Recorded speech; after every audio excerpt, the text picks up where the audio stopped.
A church in crisis, corruption and reform in the 16th century. The 16th century was a time of great upheaval and change in Europe. The Catholic Church, which had been the dominant religious force for centuries, was facing a growing crisis of authority. Across Europe, ordinary people and theologians alike were troubled by the corruption that had seeped into the church's hierarchy. One of the most egregious practices was the selling of indulgences, essentially pardons from sin that could be purchased.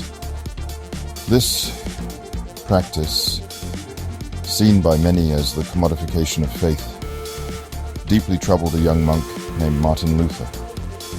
Luther, a scholar of the Bible, believed that salvation came through faith alone, not through good works or financial payments. The church's authority was also being challenged by the rise of humanism, a philosophical movement that emphasized the value of reason and individual experience. Humanist scholars like Erasmus of Rotterdam were critical of the church's emphasis on tradition and dogma. They called for a return to the original sources of Christian faith, particularly the Bible.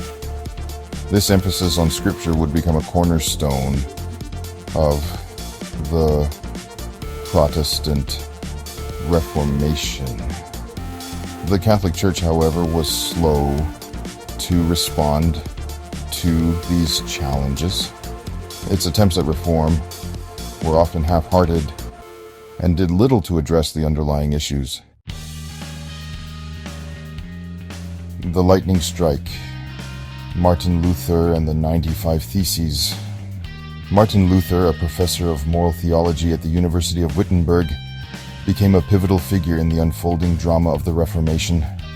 In 1517, deeply troubled by the church's sale of indulgences, Luther penned a document that would change the course of history, the 95 Theses. This document was a carefully crafted critique of indulgences and the theological underpinnings that Luther believed were corrupting the church.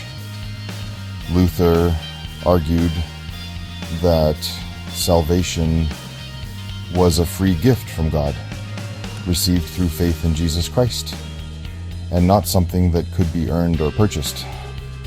Luther's act of nailing the 95 Theses to the door of the Wittenberg church was a bold challenge to the church's authority. It sparked a firestorm of controversy that quickly spread throughout Europe. The church, initially dismissive of Luther's arguments, soon realized the gravity of the situation. Luther refused to recant his views and was ultimately excommunicated by Pope Leo X in 1521. However, Luther's message had already resonated with many people who were disillusioned with the church. The printing press, spreading the seeds of Reformation. The invention of the printing press in the 15th century played a pivotal role in the rapid spread of Luther's ideas. Before the printing press, books were rare and expensive, and knowledge was largely confined to the clergy and a small elite. The printing press allowed for the mass production of books and pamphlets, making information more accessible to a wider audience. Luther's writings, translated into various European languages, were printed and distributed widely throughout Europe. People who had never been able to read the Bible in their own language now had access to Scripture. They could read Luther's arguments for themselves and form their own opinions. The printing press also facilitated the spread of other reformist writings, theological debates, and even satirical cartoons that mocked the church. This new era of mass communication helped to shape public opinion and fueled the growing movement for religious reform.